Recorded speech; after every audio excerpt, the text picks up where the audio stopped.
Jajaran eksekutif dan hadirin yang berbahagia. Syukur alhamdulillah pada pagi hari ini kita bisa bersama-sama melaksanakan rapat paripurna Dewan Perwakilan Rakyat Daerah Provinsi Jawa Tengah dengan agenda penyampaian LKPJ Gubernur Provinsi Jawa Tengah tahun anggaran 2019 kepada DPRD Provinsi Jawa Tengah. LKPJ ini disusun berdasarkan RKPD Provinsi Jawa Tengah tahun 2019 dan mengacu pada RPJMD Jawa Tengah tahun 2018-2023 dengan berpedoman pada Peraturan Pemerintah Nomor 13 tahun 2019 tentang laporan dan evaluasi penyelenggaraan pemerintahan daerah secara lengkap yang tersaji dalam buku 1 dan buku 2 yang mudah-mudahan sudah diterima Bapak Ibu sekalian. Pimpinan dan anggota Dewan serta hadirin yang saya hormati, jumlah penduduk Jawa Tengah pada tahun 2019 berdasarkan data BPS sebanyak 34.718.204 jiwa. Ini meningkat 0,66% dibandingkan tahun 2018 lalu. Dengan penduduk usia produktif 15-64 tahun sebanyak 67,73% dan penduduk usia non-produktif 0-14 tahun dan 64 tahun ke atas sebanyak 32,27%. Perekonomian Jawa Tengah tahun 2019 tumbuh sebesar 5,41%, lebih tinggi dari tahun lalu yang 5,31% dan bahkan lebih tinggi dari pertumbuhan ekonomi nasional yang sebesar 5,02%. Sejak tahun 2016 sampai 2019 dan pertumbuhan ekonomi Jawa Tengah terus meningkat, lebih baik dibandingkan dengan beberapa provinsi di Pulau Jawa yang mengalami perlambatan pertumbuhan ekonomi.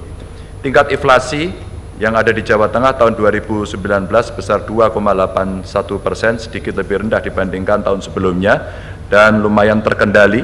Sejak tahun 2015 sampai 2019 angkanya sekitar 2,3 sampai 3,7%. Penurunan inflasi di Jawa Tengah berdampak positif pada peningkatan daya beli masyarakat, lalu ada penurunan kemiskinan dan ketimpangan ekonomi, serta penguatan perekonomian Jawa Tengah. Peran tim pengendali inflasi daerah Jawa Tengah akan terus diefektifkan. Rasio Gini Jawa Tengah tahun 2019 sebesar 0,358, sedikit lebih tinggi dibandingkan tahun 2018. Namun sejak tahun 2014 sampai dengan 2019 terus mengalami penurunan yang menunjukkan semakin berkurangnya ketimpangan sosial ekonomi antar kelompok masyarakat dan terendah di antara provinsi yang ada di Pulau Jawa. Upaya yang telah dilakukan pemerintah akan terus ditingkatkan melalui peningkatan akses pembiayaan usaha mikro kecil, kredit usaha rakyat, kredit mitra Jateng 25, pendidikan vokasi dan pengembangan startup wirausaha yang ada di masyarakat. Indeks Williamson untuk Jawa Tengah tahun 2019 berada pada angka 0,619, turun dibanding tahun 2018 sebesar 0,620. Penurunan indeks Williamson sejak tahun 2013 sampai 2019 sebesar 0,019 poin. Hal ini menunjukkan semakin berkurangnya kesenjangan pembangunan antar wilayah kabupaten kota yang ada di wilayah Jawa Tengah. Nilai tukar petani untuk Provinsi Jawa Tengah pada akhir tahun 2019 sebesar 106, lebih tinggi dibanding akhir tahun 2018 sebesar 103,64. Hal ini menunjukkan bahwa hasil produksi pertanian semakin mampu untuk menunjukkan kebutuhan produksi maupun untuk kebutuhan konsumsi. Tingkat pengangguran terbuka pada tahun 2019 sebesar 4,49, turun dibandingkan tahun 2018 sebesar 4,51%. Sejak tahun 2014 hingga 2019, TPT Jawa Tengah terus mengalami penurunan. Hal ini berkaitan dengan ketersediaan lapangan kerja baik di sektor formal maupun informal yang menyerap calon tenaga kerja. Kemiskinan Provinsi Jawa Tengah terus mengalami penurunan. Pada tahun 2019 jumlah penduduk miskin di Jawa Tengah mencapai 10,58% dari jumlah penduduk atau 3,679 juta orang dibandingkan tahun 2018 sebesar 11,19% atau 3,867 juta orang. Penurunan angka kemiskinan Jawa Tengah tahun 2019 sebesar 0,61% atau 188.000 orang. Melebihi penurunan angka kemiskinan tingkat nasional sebesar 0,44% dan secara absolut merupakan penurunan terbesar di tingkat nasional. Inovasi program penanggulangan kemiskinan melalui pendampingan 1 SKPD 1 Desa Miskin yang dilaksanakan pada tahun 2019 akan terus dilanjutkan dan diperluas pada tahun 2020 dengan partisipasi pemerintah kabupaten kota yang ada di Jawa Tengah, lalu ada perguruan tinggi, BUMN, BUMD, dan siapapun nanti akan berpartisipasi. IPM Jawa Tengah tahun 2019 sebesar 71,73, naik dibandingkan tahun 2018 lalu 71,12, dengan tren yang terus meningkat selama 2014 sampai dengan 2019. Sejak tahun 2017, Jawa Tengah telah masuk dalam kategori provinsi dengan IPM tinggi. Hal ini menunjukkan adanya percepatan pembangunan untuk meningkatkan kualitas SDM kita. IPG kita menunjukkan kesetaraan gender dalam pembangunan manusia pada tahun 2009 sebesar 91,89 di atas capaian nasional 91,07. Capaian tersebut semakin mendekati angka 100 yang mengindikasikan semakin kecil kesenjangan pembangunan antara laki-laki dan perempuan. Indeks reformasi birokrasi menunjukkan komitmen untuk memperbaiki tata kelola penyelenggaraan pemerintah guna mewujudkan efektivitas, efisiensi, dan peningkatan kualitas pelayanan publik. Pada tahun 2019 tercapai 76,99, naik dari tahun 2018 lalu yang 74,75. Rata-rata indeks kepuasan masyarakat atau IKM Provinsi Jawa Tengah pada tahun 2019 sebesar 82,54. Ini mengalami kenaikan dibandingkan tahun 2018 lalu sebesar 81,36. Sejak tahun 2015 sampai dengan 2019, IKM pemerintah Provinsi Jawa Tengah terus mengalami kenaikan. Ini menunjukkan kualitas pelayanan publik yang dapat memenuhi kebutuhan dan harapan masyarakat. Untuk indeks kualitas lingkungan hidup di Jawa Tengah pada tahun 2019 sebesar 66,88, meningkat dari tahun sebelumnya sebesar 66,59. Sejak tahun 2014 sampai dengan 2019, IKLH Jawa Tengah terus mengalami peningkatan. Hal ini menunjukkan adanya peningkatan kualitas hidup, kualitas lingkungan hidup dengan upaya membangun kesadaran masyarakat dalam menjaga kelestarian lingkungan hidup secara berkelanjutan. Bapak Ibu yang saya hormati, selanjutnya kami laporkan kinerja pelaksanaan APBD tahun anggaran 2019 sebagai berikut. Yang pertama terkait dengan pendapatan daerah terrealisasi 25,872 triliun atau 98,22%. Dari target sejumlah 26,340 triliun. Realisasi pendapatan daerah mengalami peningkatan sejumlah 1,170 triliun atau 4,74% dibandingkan tahun lalu, yaitu sebesar 24,702 triliun. Realisasi pendapatan daerah terdiri dari komponen pendapatan asli daerah dengan realisasi sebesar 14,452 triliun atau 99,75% dari target. Dana perimbangan dengan realisasi sebesar 11,3 triliun atau 96,3% dari target, dan lain-lain pendapatan daerah yang sah dengan realisasi sebesar 85,57 miliar yang ini sesuai dengan target. Kedua, untuk belanja daerah tahun anggaran 2019 dialokasikan sebesar 27,75 triliun dengan realisasi 26,114 triliun atau 94,10%. Dibandingkan realisasi belanja tahun anggaran 2018 terdapat kenaikan sebesar 6,68%. Belanja daerah tersebut digunakan untuk memenuhi kebutuhan belanja pemerintah daerah dalam rangka peningkatan kesejahteraan masyarakat melalui mekanisme belanja sesuai ketentuan yang berlaku. Yang ketiga, realisasi penerimaan pembiayaan tahun 2019 sebesar 1,630 triliun dan pengeluaran pembiayaan terrealisasi sebesar 220,33 miliar, sehingga total pembiayaan neto terrealisasi 1,4 triliun.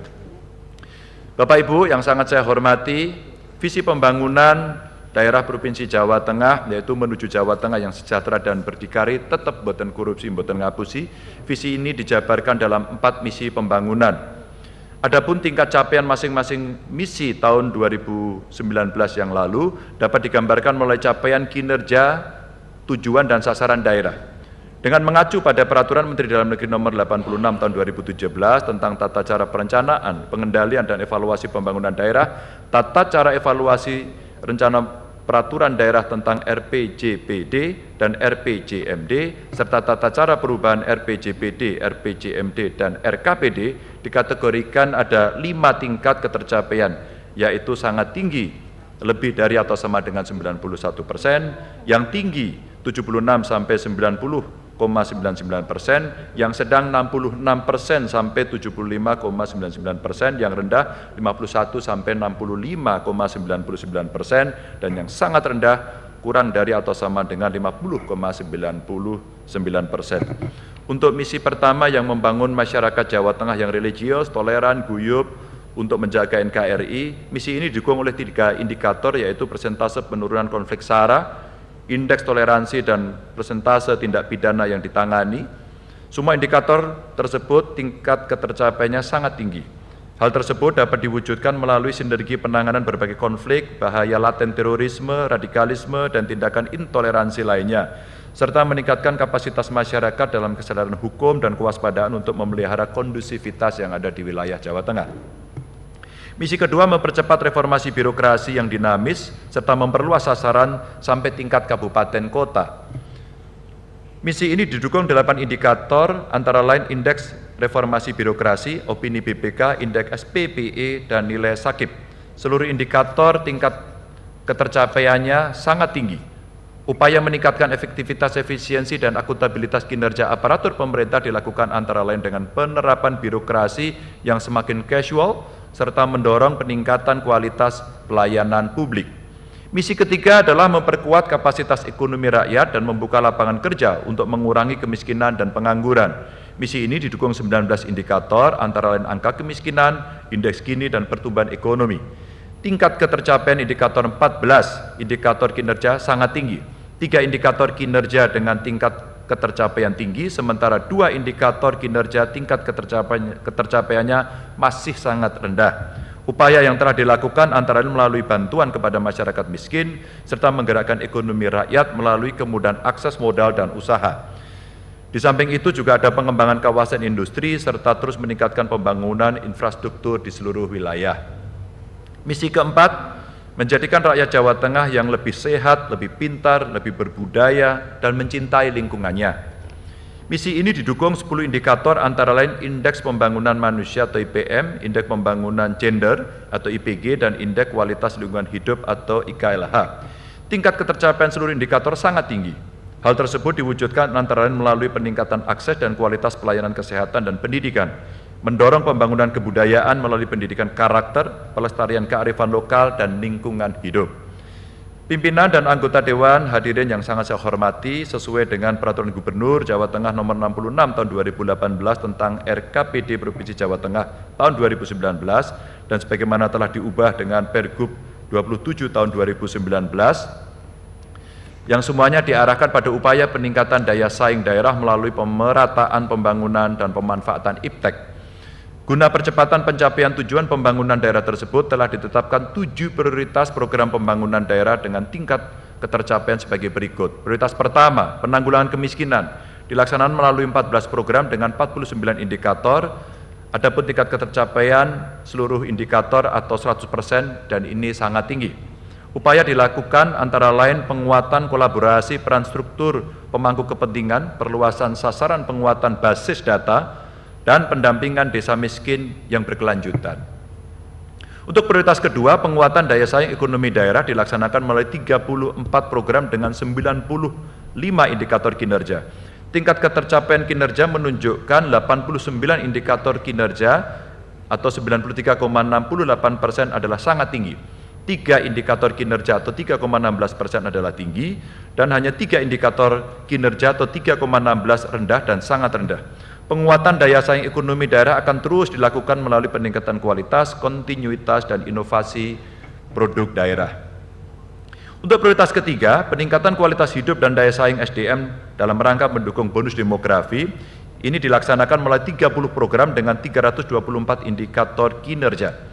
Tingkat ketercapaian kinerja menunjukkan 286 indikator kinerja adalah sangat tinggi, 11 indikator kinerja tinggi, dan 8 indikator kinerja sedang. Sementara 5 indikator kinerja rendah dan 14 indikator kinerja sangat rendah. Upaya meraih bonus demografi dilakukan melalui pembangunan SDM, utamanya pada peningkatan akses dan kualitas layanan pendidikan dan tentu saja kesehatan.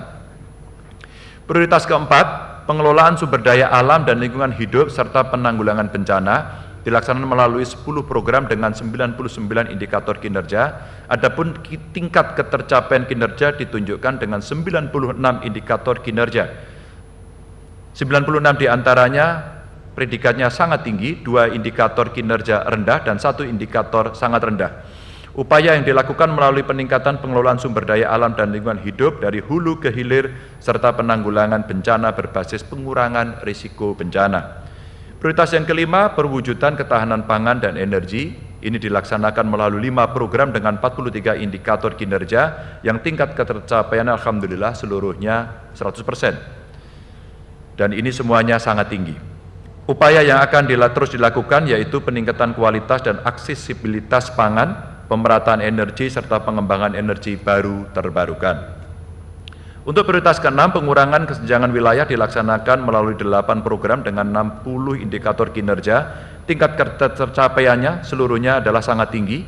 Upaya yang akan terus dilakukan yaitu penguatan infrastruktur konektivitas, pemerataan sarana prasarana dasar dan ekonomi, serta menciptakan pusat pertumbuhan ekonomi baru. Prioritas ke-7 adalah pemantapan tata kelola pemerintahan dan kondusivitas wilayah. Ini ada 44 program dengan 284 indikator kinerja, tingkat ketercapaian kinerjanya 269 indikator kinerja sangat tinggi, 4 indikator kinerja tinggi, 4 indikator kinerja sedang, dan 2 indikator kinerja tingkat ketercapaiannya rendah, dan 5 indikator kinerja sangat rendah. Upaya pelayanan publik dilakukan melalui peningkatan keterbukaan informasi, menjaga integritas dan akuntabilitas.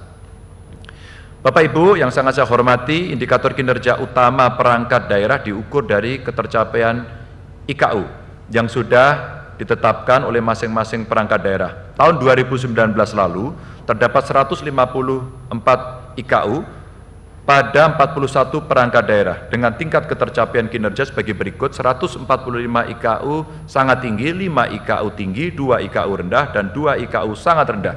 Hal ini menunjukkan program yang disusun oleh perangkat daerah sudah efektif untuk mendukung capaian visi misi dari kepala daerah. Pimpinan dan anggota Dewan serta hadirin yang saya hormati, hasil pelaksanaan penyelenggaraan urusan pemerintahan daerah dapat kami sampaikan sebagai berikut. Untuk urusan wajib pelayanan dasar terdapat 6 urusan, dilaksanakan melalui 37 program dengan 390 indikator kinerja program. Adapun tingkat ketercapaian adalah 364 indikator dalam kategori tinggi dan sangat tinggi, 7 indikator sedang, 19 indikator rendah dan sangat rendah. Penyelenggaraan urusan wajib layanan dasar berpedoman pada Peraturan Pemerintah Nomor 2 Tahun 2018 tentang Standar Pelayanan Minimal dilaksanakan untuk 14 jenis pelayanan dengan 15 indikator kinerja. SPM kesehatan, sosial, ketentraman, serta ketertiban umum dan pelindungan masyarakat, serta perumahan rakyat yang ini semua tercapai 100%, sedangkan urusan lainnya perlu upaya yang lebih baik dalam pencapaiannya. Untuk urusan wajib yang bukan pelayanan dasar terdapat 18 urusan dilaksanakan melalui 48 program dengan 131 indikator kinerja program. Adapun tingkat ketercapaiannya adalah 130 indikator sangat tinggi dan 1 indikator sedang. Urusan pilihan ada 8 urusan dilaksanakan melalui 28 program dengan 175 indikator kinerja program. Adapun tingkat ketercapaiannya adalah 169 indikator tinggi dan sangat tinggi dan 6 indikator rendah dan sangat rendah. Untuk fungsi penunjang urusan pemerintahan terdapat 6 fungsi penunjang. Ini dilaksanakan melalui 27 program dengan 258 indikator kinerja program. Adapun tingkat ketercapaiannya adalah 247 indikator tinggi dan sangat tinggi, 4 indikator sedang dan 7 indikator rendah dan sangat rendah. Untuk yang non-urusan yang dilaksanakan melalui 2 program ada 255 indikator kinerja program dengan tingkat ketercapaian seluruhnya dalam kategori sangat tinggi. Pimpinan dan anggota Dewan serta hadirin yang kami hormati, pelaksanaan APBN, tugas pembantuan dan dekonsentrasi, serta anggaran penugasan melalui bantuan keuangan kepada pemerintah kabupaten, kota, dan desa dari APBD Provinsi Jawa Tengah adalah sebagai berikut. Anggaran tugas pembantuan sebesar 546,4 miliar dilaksanakan oleh 4 perangkat daerah melalui 8 program dan 33 kegiatan dengan realisasi fisik 95,95% dan keuangannya 92,75%. Anggaran dikonsentrasi sebesar 461,28 miliar dilaksanakan oleh 17 perangkat daerah meliputi 45 program dan 128 kegiatan dengan realisasi fisik sebesar 98,38% dan keuangan 94,92%. Untuk anggaran penugasan melalui bantuan keuangan kepada kabupaten kota sebesar 1,1 triliun untuk membiayai 1.773 kegiatan dengan realisasi fisik sebesar 94,75% dan keuangannya 1,050 triliun atau 89,25%. Kegiatan melalui TMMD, sinkronisasi perencanaan pembangunan daerah, bantuan sarana prasarana dan bantuan pendidikan, sedangkan bantuan keuangan kepada pemerintah desa sebesar 1,3 triliun, realisasi pencapaian keuangan sebesar 98,65%. Kegiatan meliputi bantuan peningkatan sarana prasarana pedesaan, pengembangan rintisan desa berdikari menjadi kawasan perdesaan, peningkatan ketahanan masyarakat desa, dan bantuan operasional kader pemberdayaan masyarakat desa atau KPMD. Bapak Ibu yang saya hormati, capaian kinerja dan kerja keras pemerintah Provinsi Jawa Tengah didukung kerjasama DPRD Provinsi Jawa Tengah dan unsur masyarakat. Ini menghasilkan berbagai macam penghargaan di tingkat nasional dan internasional. Atas dukungan Bapak Ibu semuanya, ada sebanyak 239 penghargaan diterima dengan rincian 60 penghargaan diterima provinsi dan 179 diterima insan pendidikan, kelompok, swasta sebagai binaan Provinsi Jawa Tengah. Penghargaan tersebut merupakan wujud penghargaan atas komitmen dalam mengawal integritas, pelayanan publik, penyelenggaraan pemerintahan berbasis elektronik, pengendalian inflasi, kepedulian terhadap bencana nasional, penurunan kemiskinan, pendidikan, dan lingkungan hidup. Kami menyadari sepenuhnya bahwa selama tahun 2019 masih terdapat kekurangan dan keterbatasan dalam menjalankan pemerintahan maupun pelayanan kepada masyarakat. Untuk itu diharapkan kritik, saran-saran yang konstruktif untuk perbaikan kinerja penyelenggaraan pembangunan yang ada di Jawa Tengah. Bapak Ibu yang saya hormati, demikian penyampaian LKPJ Gubernur Jawa Tengah untuk tahun anggaran 2019. Semoga Allah SWT senantiasa meridhoi langkah dan upaya kita guna mewujudkan masyarakat Jawa Tengah yang sejahtera, yang berdikari, yang menjaga integritas, tetap boten korupsi dan boten ngapusi. Saya sampaikan selamat menjalankan ibadah puasa, kita selalu berdoa dan berusaha, mudah-mudahan COVID-19 segera pergi, ekonomi segera bergulir, dan kami butuh bantuan. Beberapa kabupaten kota hari ini akan meningkatkan pengawasannya lebih ketat, khususnya Semarang Raya, dan kami masih mengawasi kota Tegal, bagaimana pelaksanaan PSBB-nya, dan beberapa kita pantau terus-menerus. Sekedar informasi tambahan, tinggal Kabupaten Brebes yang belum masuk zona merah. Tapi kalau kita kecilkan tingkat kabupaten, relatif mungkin sekitar 1/4. Kalau sampai tingkat desa, insya Allah kita masih kuat. Nah, hari ini kita akan lakukan tindakan-tindakan yang luar biasa agar kita bisa menekan. Saya agak memikirkan ulang dan berhati-hati betul pada PSBB karena dampaknya sungguh luar biasa. Kejahatan ada di mana-mana, kemudian ketahanan pangan kita terganggu, dan hari ini izin melalui anggota DPRD kami melakukan tindakan-tindakan cepat, izin kepada Bapak Ibu, anggaran kita pangkas dengan cepat, besar, dan ini mungkin akan mengganggu jalannya pemerintahan kaitannya dengan target-target capaian. Tapi ini demi kesehatan dan kemanusiaan. Kami juga sedang mengkoordinasikan dengan banyak negara, warga negara Jawa Tengah yang ada di seluruh dunia. Alhamdulillah para duta besar dengan sangat baik memberikan pada kita. Kami juga masih menegosiasikan terus-menerus agar PSBB yang terjadi di Jabodetabek bisa berjalan lancar dan warga kita yang ada di sana bisa dijamin. Kami mohon kiranya dengan kekuatan interpersonal antar kita, antar Bapak Ibu dengan DPRD yang ada di sana, kita bisa bekerja sama. Saya sudah berkomunikasi dengan Gubernur DKI, Gubernur Jawa Barat, Gubernur Banten, Gubernur Jawa Timur, daerah-daerah besar, agar kita saling menitipkan masyarakat kita masing-masing yang ada di sana. Kami berharap mereka tidak pulang. Kami berharap mereka dijamin. Kami juga sudah komunikasi dengan para menteri termasuk dengan Presiden, dan sebentar lagi kami akan melaporkan itu dengan Presiden agar kita bisa menjaga kenyamanan masyarakat di tengah ketidaknyamanan yang hari ini mereka hadapi. PHK, yang dirumahkan, yang tidak bisa bekerja cukup banyak, maka kita butuh kerelaan lahir dan batin untuk membantu mereka. Mohon kiranya dukungan, dan kami akan bekerja semaksimal mungkin. Penghubung kami yang di Jakarta kita minta untuk mendata, dan kami akan siapkan logistik seandainya beberapa tidak tercover. Dan izin, beberapa yang sudah tidak tercover sudah berada di pinggir jalan, kami langsung berikan sembako. Saya dan Pak Wagub berbagi tugas, masing-masing saling mengawasi sudut-sudut yang tidak bisa tercover, dan itu kita lakukan dengan tindakan-tindakan luar biasa. Kami gunakan Basnas, kami gunakan kekuatan untuk bekerja sama dengan dunia swasta, civil society yang membantu, dan mudah-mudahan ini semua bisa didukung oleh Bapak Ibu. Kami mohon Bapak Ibu kiranya di dapil masing-masing bisa diawasi bagaimana teman-teman yang nekat mudik yang hari ini butuh diisolasi. Mohon kiranya Bapak Ibu melalui cara-cara akses dukungan-dukungan dari seluruh konstituen yang ada untuk bisa membantu mensosialisasikan ini.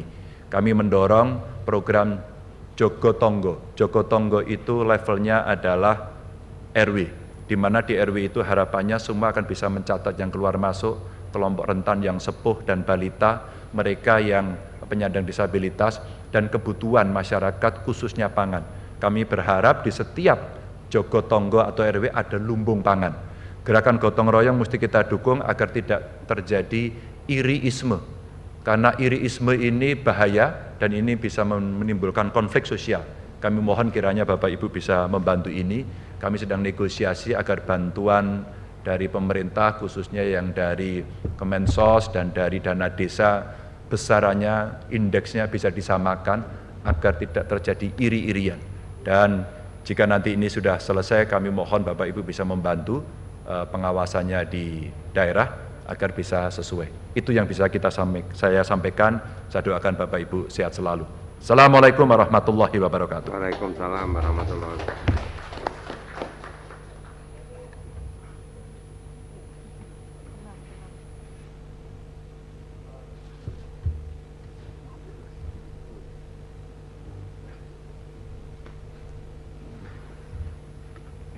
Terima kasih.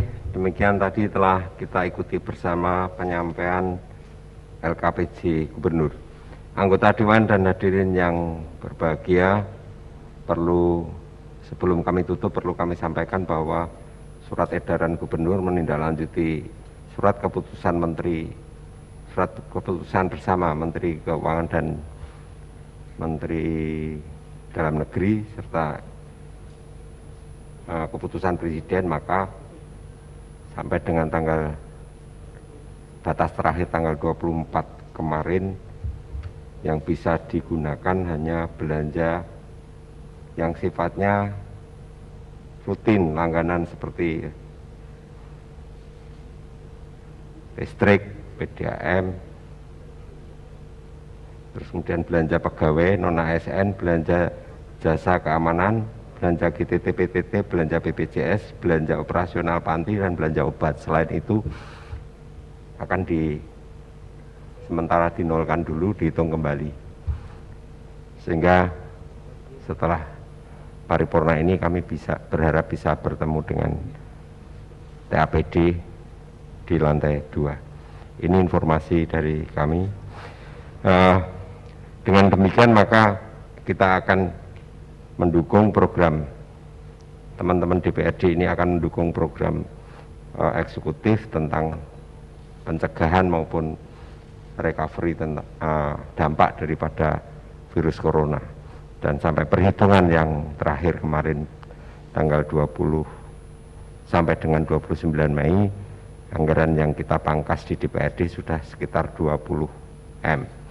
Apabila ini nanti bisa dihitung kembali, saya pikir teman-teman DPRD ini juga memahami akan kesulitan keuangan daripada pemerintah Provinsi Jawa Tengah, sehingga kegiatan-kegiatan yang sifatnya tidak penting dan tidak terpaksa, maka anggarannya akan kita geser ke kegiatan penanggulangan atau recovery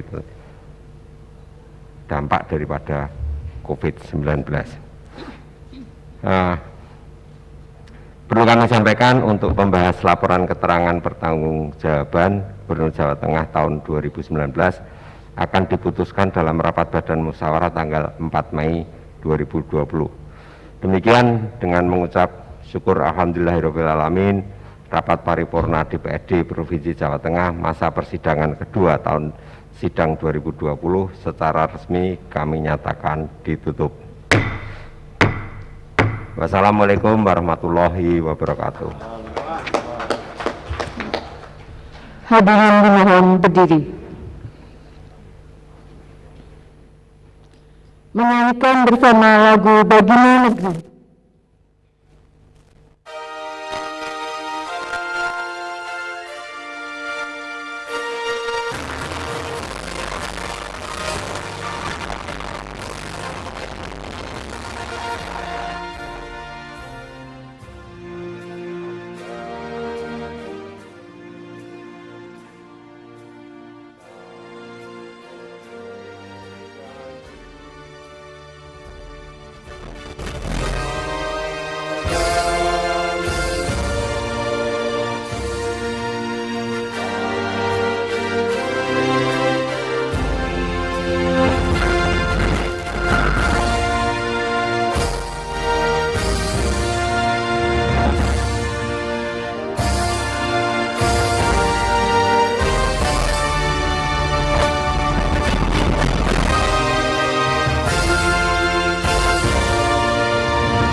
Hadirin disilahkan duduk kembali. Bapak Ibu hadirin yang kami hormati, dengan demikian selesai sudah acara rapat paripurna pada siang hari ini.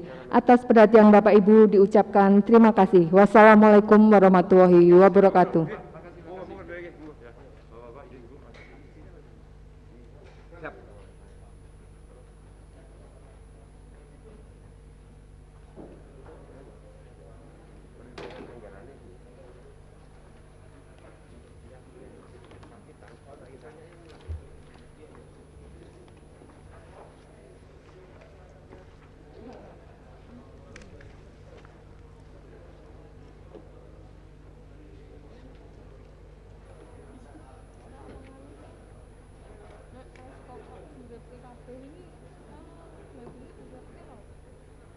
Ya,